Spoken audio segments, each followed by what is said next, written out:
Hey, and welcome back to Soul Healer Podcast. It's your girl Reka and Jessica Rabbit. we have a special guest today. My girl, my sis, my family, Princess. Welcome to the podcast. Thank you. Hi, everyone. All right, so today we're going to be discussing women's health. Now, I know Women's Health Month isn't until May, but it's never too late, never too soon to have these types of discussions. And that's what we're going to do today. So just sit back, relax, and listen. I like being demanding and telling people what to do. So when it comes to women's health, there's so many layers, so many different topics to discuss, whether it's in your personal space, private areas, just high blood pressure, stress, mental health. It's so many different aspects to it.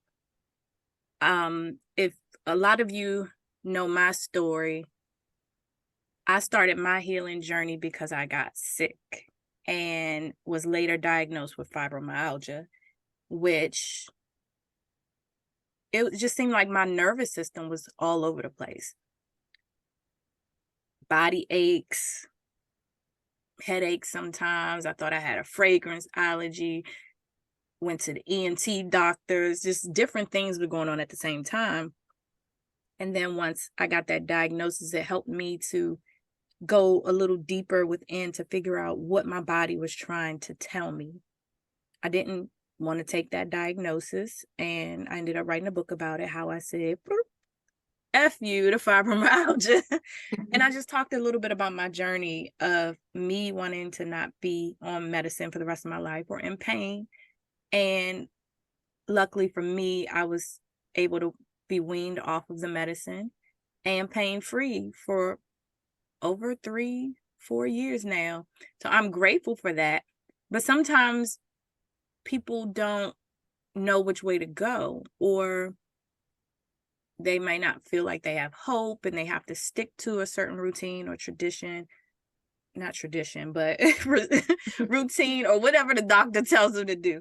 So that's why we're going to just have a discussion today, an open discussion to talk about things that we've experienced that could help other people to look out for. Maybe ask each other some questions. Princess has her own healing journey that she's going to talk to us about. Jessica has her own stuff that she's going to talk to us about. So just definitely listen, take notes. If you want to send us some questions that you would like addressed on the podcast, feel free to do that. My email is info, at rekadavis.com. And yeah, that's pretty much what we're going to discuss today. And if you have any type of illnesses, or if you just want to shift your life and try different things, definitely check out my book. It's on Amazon, or you can go directly to my website, rekadavis.com. I do have a tab that talks about the book where it links directly to Amazon, or if you're local in the DMV area, you can purchase it directly from me. But that's enough about my book. But Princess, welcome to the podcast again. Thank you so much for coming. I know we discussed you joining us one day, and I was pretty shocked when you said that you would be open to talking about your journey because you're a little private. But me being private is something that I have to kind of change. It's okay to share your story. There may be other people out there that have the same story. So I decided to share, especially with my friend. So again, my name is Princess. My story is I have metastatic breast cancer. So for those who may not know, that is pretty much breast cancer that has spread to pretty much a main organ or so. This diagnosis came about almost 2 years ago. I was the age of 35. Pretty much how I discovered that I had breast cancer was around my birthday in March of 2021. I noticed that I had a small lump on my left breast, and I've been known to have like benign cysts. So that's the first thing that I did assume that, oh, it's a cyst. Let's see if it'll go away. So I did wait, and within about a month, the lump had gotten larger. So we can say it probably went from the size of like a cherry to the size of a walnut. And this is around COVID. So a lot of things were shut down. It was hard to get appointments. So I called and asked for a mammogram. They asked me over the phone my age. And when I told the lady my age, I did tell her my symptom as well. She told me I was pretty much too young to have a mammogram. Yeah. So the thing was, from that point, I actually reached out to my doctor and explained to my doctor what was happening. We made an appointment. The thing was, that appointment wasn't until the end of May. And mind you, I said that it had grown very much in that short period of time. So by the time I got to the doctor, it enlarged even more. And we discovered that we needed to do a biopsy. They did the biopsy, and it took about maybe 2 weeks for me to find out that I had breast cancer. So at that point, I didn't know which stage. So I had another test done, which is a PET scan that determines where it is. So when that came back, it shown that I went to my liver, some lymph nodes under my arm, and my chest cavity. And I was told that I would have to do chemo pretty much for the rest of my life. Yes. Oh my goodness. I did not know that. Yes. So you have to do the bag. You have to wear the bag on and off. Do you have to do that? So I do have to go into the center for infusion. So I typically go, it's 2 weeks on, 1 week off. So it's just one day that week, and I do infusion. So it's pretty much like IV that they give me with the chemo medicine in it. Yeah. So before this, and this question is for both of you, but before you found out about this, how often did you go to the doctors, or do you go to the doctors often? I do. I am one of those people, I can have the most minor symptom. I'm going to the doctor because I want to know what's going on. So I went to the doctor pretty frequently. I wasn't shy of, taking my problems to the doctor. I went pretty often. Yeah. What about you? Yeah, I go pretty often as well. I don't want to, like you said, anything doesn't seem right. No, I'm going, what's this? What's that? When he says I have lied to doctors, I know, because we're women of color, you have to exaggerate your symptoms for them to run tests. So I do exaggerate at times, but every time I exaggerate, you find something. See, I told you there was something wrong. Don't tell me I'm too young. Don't tell me it's just something I'm eating, change my diet. No, I know my body. I don't care what the book says. Something's wrong. And see me, I'm the opposite. I avoid the doctors. I think my experience with the doctors has been, okay, y'all just want to keep billing me.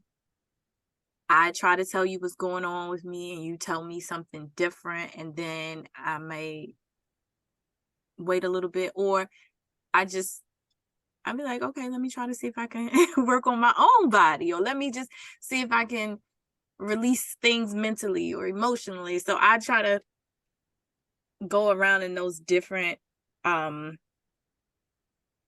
train of thought about the whole, like, what is my body trying to tell me? Have I experienced something like this before? Because yeah, they didn't do me right. I guess I've been to the doctor so much and it's like, oh, nothing's wrong with you. Nothing's wrong with you. And I'm like, I'm telling you, I can't hear anything out of my right ear. Like, it sounds muffled. I go to the ENT doctor, they put me in a little airplane room. Oh, we don't see anything. I go to get checked and was like, why do I keep getting reoccurring bacteria infections? And they're like, oh no, it's just this or it's just that. I'm like, no, this isn't normal. So I guess I lost trust. I think I was even in the emergency room, not this past year, but the year before, because my stomach, it was just doing something crazy. It was like swelling up after I eat I couldn't tell what foods it was, but my stomach would swell up like I was pregnant. And it would be very uncomfortable. And I just didn't know what was going on. I was in the emergency room. They ran all these tests and it was like, oh, well, we couldn't find anything wrong. But now I got this damn $3,000 bill and stayed in the emergency room all damn day just to be told there's nothing wrong with me. So I think with me, I'm just like, oh, well, if it's something I'm meant to know, if it's something that's going to happen, it's just going to happen. And I'm going to keep living my life the way I'm living my life. And, when it's my time, it's my time. And I guess that's not always the right way to think. But even with my kids, they'll be like, oh, my head hurts or this and this. And I'm like, oh, have you tried this? Have you tried that? And my daughter, she will want to go to the emergency room for everything. And I'm like, you don't know, you don't need to just go to the emergency room. Like, let's schedule you an appointment. She was like, no, I'm just going to go to Children's. I'm like, oh gosh. But she's that type. She's like, I'm going to go get everything checked out. I don't know. I got a scratch in my throat. And I'm just like, okay, get a hose, try some Chloraseptic, gargle with some warm salt water, get in the shower, let the steam hit you for a minute. I guess that's that old kitchen witch in me. That's like, yeah, let's try to find a remedy. But then that leads me to my next question. Do you guys do any holistic approaches when it comes to your health? Me, I haven't tried. I can honestly say I haven't tried. No. I mean, the only thing I would say was holistic. My father would give us blessed oil to drink or to rub on us. So if we were having a surgery on your stomach or something like that, drink a little bit of it, pray and things like that, but not really so much of like herbs and stuff, because a lot of my stuff was either women's health or with like my intestines and my colon. So it's like pretty hard to really pinpoint with that. But even with that stuff, doctors don't want to. I don't know if it's because we're women of color. They just look at you, and they said it, and it was in one of the books, said that women of color take pain differently. They deal with things differently. Their body heals differently, so they can take more than the average person, which is so they don't take us seriously. Because even if you look at the opioid epidemic, it's not too many of us. It's more the others, because they won't give you a high dosage of opioids. They'll tell you they'll give you mental health pills and opioids and tell you, well, we're going to give you this, and this is going to help you deal with the pain, and we'll just give you a small dose of opioids, and you'll be okay.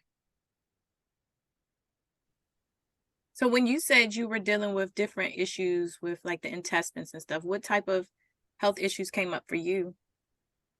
It was back in 2012 or 13. It was during Christmas. Everybody had the stomach flu. I just thought it was the stomach flu, but it was weird that mine just wouldn't go away and my stomach hurt. So I was like, you know what? It's a pain right here. I never had this with the stomach flu. Let me just go to the hospital. So I went to the hospital. They ran tests. It was still hurting. Then the doctor came in. She pressed on my stomach. She said, oh, that's weird. You shouldn't do that. She felt something. She said, okay, I need you to drink this and I need you to go get a CAT scan. I'm like, for the stomach virus? She's like, yeah, just make sure. So they found that one of my, I guess, I don't know if it was a lymph node, was swollen. And so she sat on the bed with me. She said, I'm going to give you this medicine. It's going to make you feel better. But you have to promise me that you're going to go to the surgeon and get this removed. And I'm like, with everything okay? She said, I would have them do it now, but there's nobody here because it's a holiday. But you please promise me you're going to find a surgeon. So I was like, okay, I found a surgeon. So both surgeons were like, oh, yeah, we're going to remove this and we'll start treatment right away. I'm like, yeah, we're going to see what it looks like when we take it out. And then if need be, we'll start treatment. And you're young, you'll bounce back, lymph node, cancer is nothing, you know. I'm like, huh? What? So the one doctor had a malpractice, the other one didn't. So I went with the second doctor. He removed it. He was like, oh, well, it's stage 0. So we really did not have to do treatment. If you would have left it in you for any more amount of time, it could have progressed. And then it would have turned into colon cancer. So then he told me to get I did a repeat colonoscopy and everything was fine. Then the second one, they found 5 masses. Then the third time they found 4. This time they found 2, and not to repeat again in 2 years. So every time they're finding them. So it's scary. I don't eat red meat really anymore. I did all that stuff that you're supposed to do to stop the colon cancer. And it seems to come. And, you know, it's even the female, they found cancer cells twice, they froze them, but then it's been doing real good. And then now even insurance doesn't want you to do an annual pap smear anymore and check for cancer. I'm like, but I had 2 cancer scares. Doesn't that? No, you'll be fine. I'm like, okay, if you say so. So did it change when you changed your diet? Was it they were finding less masses? No, smaller, not less. So they were still there. Because you think about it, from 2013, 14, all the way up to 2018, 19, I was on a high protein, low carb, low fat diet. My protein really came from fish and chicken. I wasn't really eating red meat like that. Alcohol intake wasn't the same. So things had changed, but it was still coming. So it's like, is this just my body? Mm-hmm. You know, what's going on? Yeah, and that is tough, especially with, like I said, my stuff, my trust, my trust with doctors isn't the greatest. But going back to a few years ago, I noticed that when I would use the bathroom, it seemed like there was a bulge that would form in that perineum area, like right in between the in-between space. And I was like, why does it seem like there's a blockage or something there that's stopping me from going to the restroom? And I had been diagnosed with hemorrhoids from when I had my first kid from pushing. So I was like, okay, is that something flaring up internally? Went to the doctor and he was like, oh, you have a prolapsed uterus. And I'm like, oh, you figured that out just by putting your finger there? Like, there's no other test I need. And he was just like, that's what it is, but we could schedule you for a hysterectomy. And I'm like, okay. But when I thought hysterectomy, I'm like, okay, well, I'm done having kids, you know. I won't have a period no more. And I didn't really know much about it.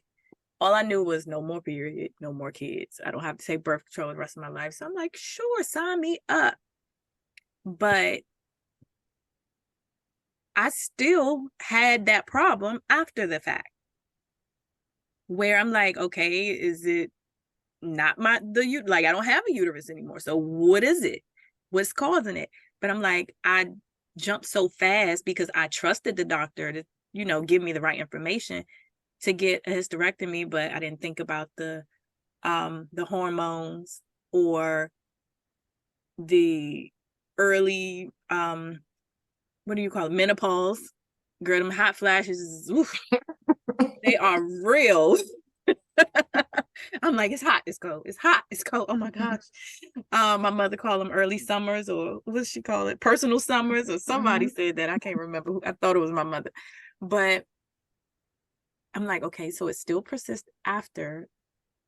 So do I go back to that same doctor and ask them to run another test, or do I just say fuck it and just deal with Well, this for the rest of my life? if you still have your ovaries, you still have hormones. And that's what they don't tell you. So if they do it a partial, you'll continue to have hormones. Mm-hmm. And they don't explain everything. But then it could be your bowels may have gotten moved because of having children and just didn't go back in place. So he should have ran. So it could have been a whole bunch of stuff prolapsing. So Mhm. I really don't know, because I even feel like my organs might not have gone back to where they were, because I even had a hernia repair. And it's another story about that. I went to the doctor because I felt something pulling, like a tightness Mhm. pulling, cramping feeling in my stomach. And I was like, something is not right. And I remember my daughter was born with an umbilical hernia. So I was like, something don't feel right. It feels like something's off. I went to one doctor. She said, oh, I hear gurgling in your stomach. You might have,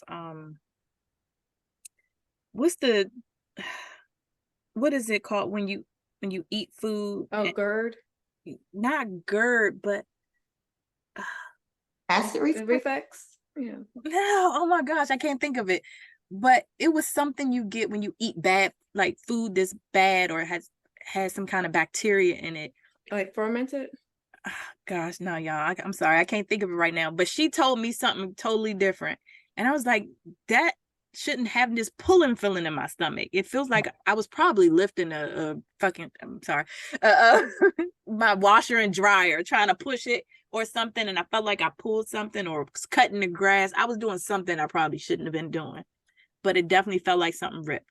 So I went to a hernia repair surgeon, and he was like, yeah, you knew exactly what it was. Because I was trying to tell her, I was like, it feel like maybe it could be like a hernia or something. She's like, no, it's this. Take this antibiotic.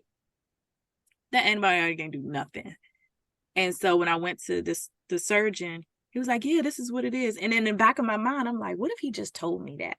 Just so he can get this money for this surgery. And I'm like, if they would have put me on the table and opened me up and everybody in that surgery noticed that I did not have a hernia, would they have said anything? So it was like I was so paranoid about doctors at that point. Some And I will. still don't know. I don't know if I got a mesh in my stomach. That's what they told me. I don't know. But somewhere my mom has done it in the operating room. There was a lady, she delivered a baby. My mom used to be a surge tech. So she delivered a baby. They did an emergency hysterectomy. My mother said that was not needed. All they had to do was sew your uterus up and you would have been fine. There was no need to take the uterus in order for you to stop the bleeding. It was just a tear. She told the lady to go get a lawyer. She said, get a lawyer. What they did was malpractice. Mhm. That was her first child. She was young. There was no need to do it. But I think when they don't know what to do or they're too lazy to investigate to see what's going on, they then just say, oh, here's the easy way out, or take this and you'll be fine, or do this and you'll be fine. Even like with you, Princess, when you told them that the size had gotten bigger, they automatically was supposed to say, okay, we can override it because of your age. We'll give you an emergency mammogram. We'll fight with insurance later. Yeah. But they disregard us. Even when my period had stopped for a while during COVID, and they're like, she was like, oh, it's because you gained weight. I said, ma'am, I used to be 280 pounds and I had a period. Don't tell me it's because I gained a little bit of weight. I said, 20 pounds, 30 pounds is not going to throw your period off. Something else is going on. Oh, it's because you've been taking this medicine for so long that your cortisol level, da da da da da da. No, it was a vitamin deficiency. Mhm. So once I started getting the vitamin infusions, everything started being better. So it's like they gave me what was it? Steroids. I said the steroids isn't helping. I said I can still smell this strange smell when I urinate. I started taking Geritol, and what happened? The scent went away. Hasn't been back. So I'm like, you're telling me I needed steroids when I didn't, when steroids has a negative effect on your body. But now you're just like, I don't know. not that I don't trust doctors, I don't trust some doctors. Um, I find some just have the, I don't know, they look at us negatively. Like if you ask questions, oh, you're being combative. When you Right. question them, you're being combative. No, you won't, because I won't accept their answer. Oh, we just don't know what we're talking about because we didn't go to medical school. But a lot of physicians are practicing physicians. They don't really know exactly what they're dealing with until the situation comes up. And then they got to go do the research, and then they got to go check their facts, and then they got to go consult with other people.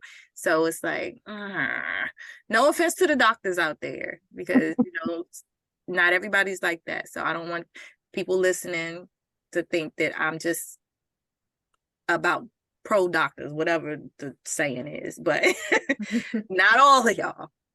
I'm not putting everybody in the same category. I mean, some of them are like that. I mean, I found my kids have a nurse practitioner for the developmental process, and she's been wonderful. She's a nurse practitioner. And at first I was like, oh, I don't want a nurse practitioner because, they're not a doctor, but she can write scripts. Mhm. But she has done such a wonderful job with them. And I was like, oh, you're going to be so proud of my son. And she was like, I love to hear that. I am proud of him. That makes me feel like I'm really doing my job, that you will be happy to tell me that I will be happy of his progress. Sometimes the nurse practitioners do a better job. And I think us people of color need to look out more so for us instead of just throwing us to the wayside. I agree. So, Princess, since you have been going through this part of your healing journey, do you feel that because most of the time women are the nurturers, we are Mhm. the givers, we are the helpers, you have been open to receiving just as much as you give to other people, or have you been pushing that away, or just feeling some type of way about it because you're not used to it? Yes, Ricky, you know me so well. So you're right. I had to get used to the idea of letting people help me, because I was that person. If everybody around me was okay, I was okay. And I realized that this journey was not going to be easy. So I did have to step back and allow other people to help me. I still find myself fighting, and, people, I got it, I can help you. And I'm like, no, I got it, I can do it. But, I think about it, and I'm trying to open up to those opportunities. I don't want to block my blessings. So I allow it now. But yeah, it was hard in the beginning to do that. It was. Yeah, I know you went through that phase. Like, I don't want people to keep asking me, am I okay? I'm like, treat me Yeah. regular, treat me normal. And it's funny you say that, because when I found out and I had to tell my husband, those were my exact words. Please don't treat me any different than you have. Just keep me going. Don't treat me, don't baby me. Yeah. If I need help, cool, but don't overdo it. Just don't overdo it. No, I understand that. I told my husband, said, if it comes back that I do have cancer, you cannot let me just give up. You have to keep me pushing. Don't just let me just lay there and say, I'm done. This is it. Get me to do everything that I need to do. So now he worries if he sees different things. Oh, you're not eating right. Or like to this day, I cannot eat food. I cannot digest food. I can eat something today, tomorrow, cannot digest it. So he'll go, you haven't eaten in days, really? I'm like, because I haven't been able to eat. Stuff burns my stomach. But what did the doctor say? I said, they give me this nasty jello crap and it doesn't work. And I don't know. But, you have to eat something. I'm like, I'm trying to eat. I can't eat because it burns. I said, you don't know how it is that water burn your stomach. Water's not supposed to burn your stomach. And the doctors have no clue. They won't say, oh, it's this, it's that. Oh, take these antibiotics. The antibiotics made me sick. So I stopped. I'm like, I'm not taking this crap. Oh, but sometimes, you got to get, your gut gets this bacteria and it just causes havoc. And I'm like, Yeah, but I'm not doing it. So I mean, I wish they would listen to us, but we have people That, to advocate for us. yeah. I'm Yeah. having an issue with my doctor. Her whole thing is she wants me to be on birth control. And since a young age, I've tried every birth control. And to me, it does have certain effects on your body. So it was one year where I said I was done. I didn't want to do birth control anymore. And my doctor is really pushing me to the point where it's disappointment in her face when I tell her no. She's gone as far as making an appointment with my OB to set up an IUD. And I just won't do it because I don't want to. Boundary? Doesn't understand that. Doesn't understand that. No, I mean, it's your choice. And then sometimes in rare instances, it happens, women get pregnant and then the cancer heals itself. This stem cells from the umbilical cord heals the cancer. And they're like, whoa, so if it wasn't for your baby, your cancer wouldn't be healed. Sometimes it happens. It's like freak accidents like that. And if it's meant for you to have a baby, you can get pregnant with an IUD. I've known people to get pregnant with an IUD, getting pregnant on Depo and the patch. So you can't control it. If you don't like the way it makes you feel, I don't blame it. I don't like the way it makes me feel. I don't take it. That's a side. Oh, it's okay. You can. I said I'm not getting morning sickness for nothing. I'm only going to get morning sickness if I know the end result is going to be a baby, and I can say I threw up all this whole time for you. But if I'm just throwing up because y'all want me to be in birth control, no. Or when I asked to get my tubes tied, one doctor said, "No, I don't tie tubes, but I'll give you an abortion if you want." I said, "So you'll give me an abortion, but you won't prevent me from getting pregnant now?" I said, "Please make that make sense." And he just looked at me funny, like, I said, "I'm married. If I get pregnant, it's just gonna, I'm just gonna have another child. But for you to offer me an abortion, you didn't ask me if I agree with that, if my religion allows me to agree with that, or what. You just blatantly throw it out there." Like, I said, "You don't even know if I had any issues with that or anything." Like, I said, "You shouldn't say that to patients because you never know what they went through, what they're going through." I could have been a woman that couldn't get pregnant, and to offer me an abortion because I got pregnant, you know, that may be like, wow, but had a hard time getting pregnant. I actually got pregnant. This must have been meant to be.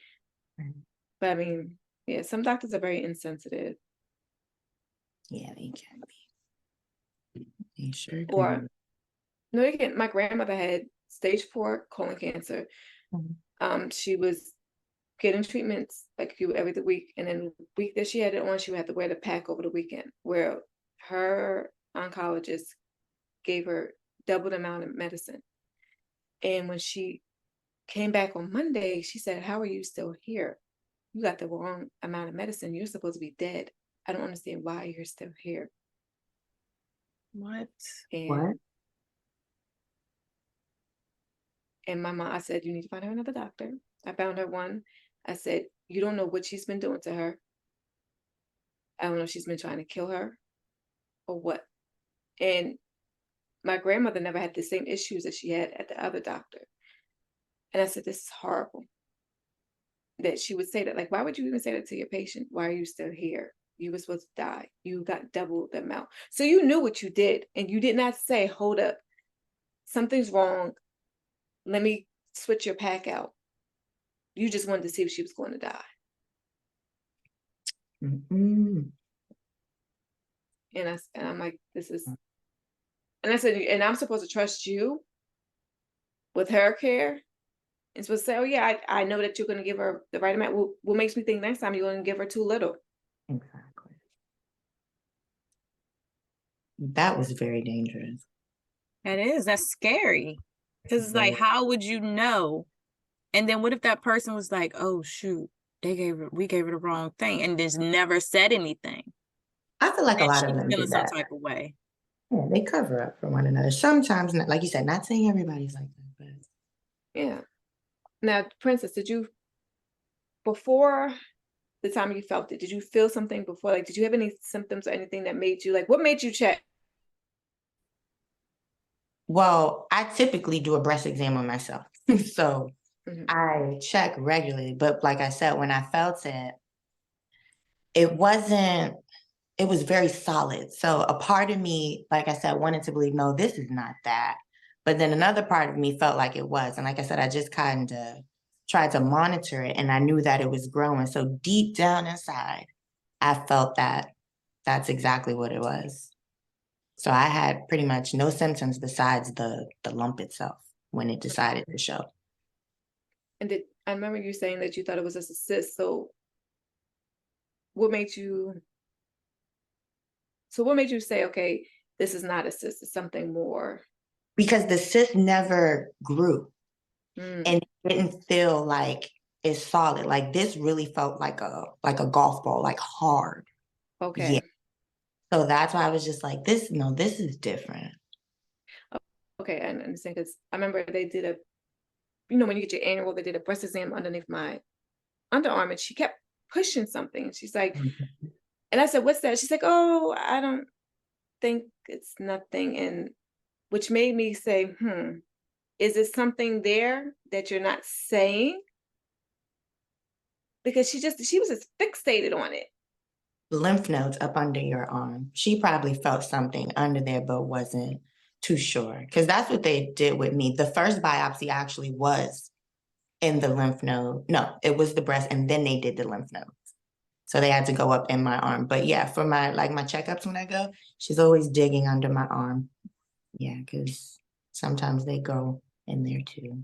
Yes, because when I was breastfeeding, my underarm got swollen. The doctor was like, "Oh yeah, because you have breast tissue under there." Mhm. So I was like, "Well, this could have pushed out to the front, so I could have had bigger boobs." No. I'm like, "Why is he got to be under my arm?" So when he said that, um, I was just like a little weirded out when she was pushing on it. So I was like, what is this? And I mean, I also had a doctor. I was like, what? 28 offered me a hysterectomy. And I'm like, because I had fibroids. Mhm. And she said, well, I can take them out. They're going to come back. But I could just give you a partial hysterectomy now. I'm like, but I'm 28. I wasn't going to give up on myself until maybe 35, 37. The most I was going to push that to the limit. But 28, I think I've been really young to just snatch that from me. Yeah. They wouldn't tie your tubes, but they'd give you that. Yeah, it's like they don't give you all the options. Mhm. Surgery is their first go-to to get rid of something. And like you said, even in your case, Reka, you still had the symptoms after the hysterectomy. Mm-hmm. Yep. Yeah. So I want to ask you, how did you learn how to do your own breast exam? Did you learn it off the internet? Did your doctor show you what to do, or did you just follow what was done to you when you went to the doctor? I followed what was done, and then I like my OB, he was very tough on that. He's like, you need to make sure you do breast exams. So I always just felt the need to do it. Like I said, breast cancer didn't run in my family. It was just something that I said, you know what? You never know. So let me do this for myself and look. Right. So no symptoms. It wasn't hereditary, No. and it just grew within a month. Wow. Yeah. That's scary. So that it was just sitting there. And I don't know if COVID, that the other thing people were saying during lockdown is like whatever we had going on internally was like metabolizing really bad fast. A lot of people coming up with cancer or different things. I don't know if it's because we actually had time to sit and now Mhm. you're feeling different things. You can feel your body, you're understanding a little bit more. Was the anxiety making it worse? But I've heard that about with a lot of people. They're like, "Oh, I got cancer," and just I said, "Well, maybe if it was we weren't locked down or so much, you wouldn't have the time to really deal with it." Because think about it, my stomach. If I would have got better, I'm like, I'm better. I ain't going to the doctor, and then I just would have been sitting there, sitting there, sitting there. Yeah. Yep, I completely understand. So do you guys have any advice for any of the listeners And it doesn't just have to be women. I know the specific topic is women's health because we are women. We can't really discuss men's health because we're not men. So maybe that is a whole nother episode. You wanna know something funny about that though, really What? quick? That they did women's studies on men. So anything that was going on with women, they first studied it on men. Yes. What? They just now started to study women's health on women. It was men and animals. Well, That's crazy. Like, I didn't know that men could get breast cancer until I was watching a TV show on Netflix. Yes. If you have And breast tissue. the man had breast cancer. I was like, that's a thing? yeah, I've heard of that. They have breast tissue. So it's like sometimes if your grandmother would have it. And if you some men, some men that they grow man boobs, so they're more likely to have that because they have that hormone there. Yeah, so it happens, but it's crazy how they really don't know what's going on with our bodies because you're not testing on us. So how do you know what hot flashes are, period pains, or labor? You don't know what this stuff. You're not going through that. No, looks like our go-to is always surgery. It is. Yeah. So, like me, I wouldn't be the one to give advice to say, go to your annual checkups. Make sure you go to your doctor. Make sure you ask questions. Make sure you take your medicine. That won't be me. But that's why I wanted to know if you ladies had some advice. Because me, I might say, have you been stressed lately? What do you think your body's trying to tell you? Are you holding on to anything mentally, emotionally? Have you been journaling? Have you been getting enough rest? Have you been practicing self-care? So that's my advice where it comes to health, because sometimes I feel things can manifest physically if they've been there or your things have been off balance for a while. And Princess, I'll be like, hey girl, you journaling? Like, what's going on? You need to vent, you need to get some things. I'll be quick to tell somebody on TikTok, like, go punch a pillow. You need to release that. You need to get that off your chest. Or have you been grieving? Do you need to release, cry, purge, scream, do what you need to do? But that might not be for everybody. I agree. I'm sorry. No, you're good. You're good. I agree. Self-care is important. And a lot of women, we forget about ourselves because we're worried about your children, your husband, your job, everything else except you. So I feel like you have to start with you first, because if you're not okay, everybody else won't be okay. And know your body. Know your body, listen to it. And I mean, if you like going to the doctor or not, just if you see something different, it doesn't hurt to just get it checked out. And you don't always have to just go with that first doctor. You can always get a second opinion. Then another one after that if you feel like it's not right. So just take care of yourself. Bottom line, take care of yourself. We have one body. Yes, I definitely agree. And women go get your annuals done, whether you had a hysterectomy or not. They still can do different tests. If you're that age for a mammogram, get a mammogram. If you have early breast cancer, lie in bed and say, yeah, well, my grandmother came up with cancer at 25 and my mom, just so that you can get the test done, because they will do it. They'll be more proactive if you said it's early. And then they also have a test that wants to see if you are more likely to get a certain type of cancer or less likely, or about the average. I say do that. If you got a lie and say, like, this person got this many cancer, this cancer, this, just so that they can listen to you. And if anybody out there in the healthcare world out there, please listen to us, women of color, men of color. We know our bodies. We know when something's wrong. We know when something's off. Don't just play us like we don't know, or we're just exaggerating. Everybody doesn't want pain meds. Everybody doesn't want sympathy. Everybody doesn't want to be on disability or time off from work. Some people are really going through something, and you could help them sooner than later. Because if you can catch it in the beginning, it might be a little bit easier to deal with. It maybe even be curable, rather than waiting until they're in stage 3, stage 4, and now it's terminal. But you could have did something a long time ago. So please listen to us, because we're not lying. We're not out here to get rich or want time off. That's not what we're doing. So please get your prostate exam. If you don't want to do the 2 fingers up the rectum, they do have a test that can check your levels. I think it's P2 levels. If P2 levels are elevated, then they will then tell you you will need an internal exam.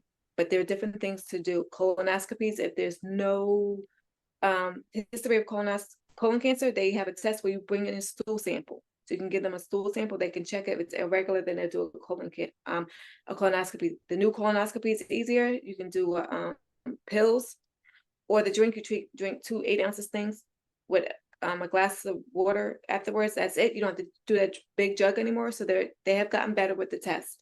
So please go to your doctor. Find a doctor that you like. Shop around. Keep shopping around.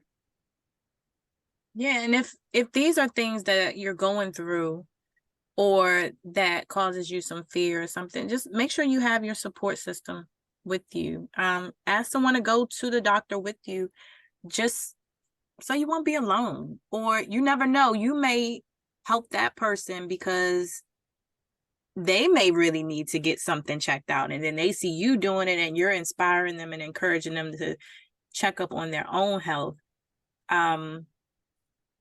So just, and yeah, I definitely agree with getting the second opinion and stuff like that, because even my 17-year-old, soon to be 18, she went to the eye doctor just to get a new prescription for contact lenses, and they tell her like, oh, you may have glaucoma. I'm like, do they know? Like, they don't know that for sure. They're like, oh, well, this is what this means, and she's in there by herself, so she's texting me, and I'm just like, nah, let's not claim that. Just make sure you're not wearing one contact lens that without the other one. Take breaks in between to wear your glasses. Make sure your eyes stay hydrated, moisturize them, because they say, what is it, lack of moisture to the optical nerve or something like that. So I had to research, do teenagers get glaucoma? Like, shit, I thought that was something for my grandmother. But I'm like, I don't want her to panic, so I'm like, I rebuke it. So she was like, well, they came back and they didn't say nothing else about it, so I guess that's a no. So I'm like, they probably want to run that test. Mm-hmm. That test that they want you to pay out of pocket for. So I'm like, I don't know if she just want an excuse to smoke weed and not get in trouble for it. But I did think that when I told you, so it's never too early to get things checked out. It's never a bad idea to get a second or third opinion. Mm-hmm. It starts with the way you think about it too, because sometimes when you hear certain things or you do research online, you go to WebMD and you start Googling, what does this mean? And that fear starts kicking in, and then your immune system gets weaker because you're worrying and you're doubting and you're just afraid of the unknown. So try to stay calm, think positive, and then just listen to your body. Yeah, that's all I got. And I agree with you when you said bring the person, because that person can be writing things down, especially if you get a diagnosis that's not good. That person could be there to write stuff down that you're not hearing, because all you heard was a diagnosis. So they're hearing everything else, so they can jot down everything. But I agree. And yeah. Well, I thank you, Princess, for opening up. I definitely, we've been friends for a long time, and I feel like I gotta pick and choose what I should ask and what I shouldn't ask. I'm like, well, if she want me to know, she would tell me. Well, am I being a bad friend if I don't do this and if I don't do that? And then should I ask her how she doing, or should I not ask her how she doing? So it's just that not wanting to make you feel like you're fragile, or like the boy in the bubble or something, like the girl in the bubble. Or I don't want to miss an opportunity to check to see how you're doing and be like, hey, you want me to go to the doctors with you and stuff like that. So it's hard to know what you should and shouldn't do. There's no handbook that says that. But then I thought back about when I had surgery and stuff. I'm like, I never told anybody that I was having a hysterectomy done. I don't think I told anybody unless they were my coworkers, because I was going to be off. that I was having a hernia repair surgery. So I'm like, I guess I didn't tell people that stuff. And I just went through the 6 weeks or the healing process. I might have mentioned it, but I didn't ask for anything. I didn't expect anything. So I had to step back and think about, like, okay, when I was going through that, okay, yeah, I get it. And I'm constantly like, but am I a bad friend? Am I? No, So, but I did not know that that was something you had to do for the rest of your life. yes. So I'm telling you, when she sat there and told me, I was just like, so what does this mean? And she pretty much said to keep it away because I have what they call triple negative. So it can be very aggressive. So she said sometimes it may disappear or seem like it's gone. She said, but we don't want to stop the treatment because it may come back. And when it comes back, it may come back more aggressive. So she said, this is a plan that we would have pretty much for the rest of my life. But right now, everything is looking good, I can say. I did have the mastectomy back in November, and I had a CAT scan after that, and it looks like there was no finding. So I'm hoping maybe they'll let up a little on the treatment or so. I'm just being hopeful. Maybe it'll all go away. Well, Jessica, put her in your prayer I circle. will. If that's okay with you, because I know sometimes it's good to you ask people to pray for you first, but because everybody prayers ain't Everybody prayers ain't get past the ceiling. exactly. But yes, you got a new prayer warrior in your circle. Hoping for the best, and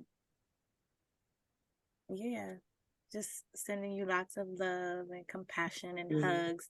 And for you too, Jessica. So when you go back, hope they found less, and they're smaller, and then they're smaller, and then they're smaller, and then there's nothing. Absolutely. Thank you. And y'all pray for my hemorrhoids. I hope they go away. Yes. Girl, my grandfather had to get his removed, so I would think they would have did that first. I don't want nobody cutting on my butthole. I'm sorry. Leave it alone.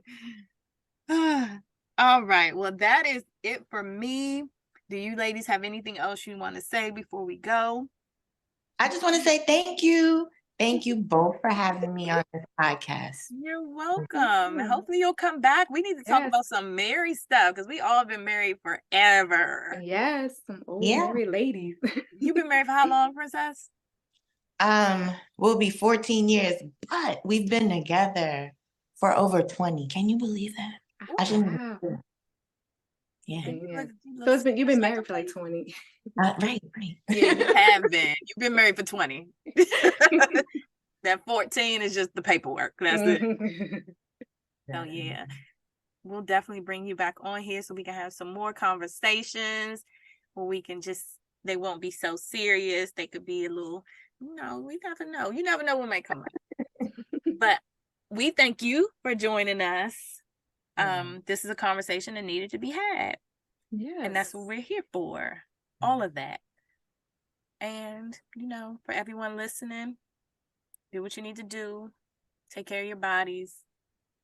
Be good support for other people going through things, because you just never know what they're experiencing or living with. And just be nice to people. Yeah, try to be kind. Yes, be nice. All right. Well, until next time, I'll talk with you later.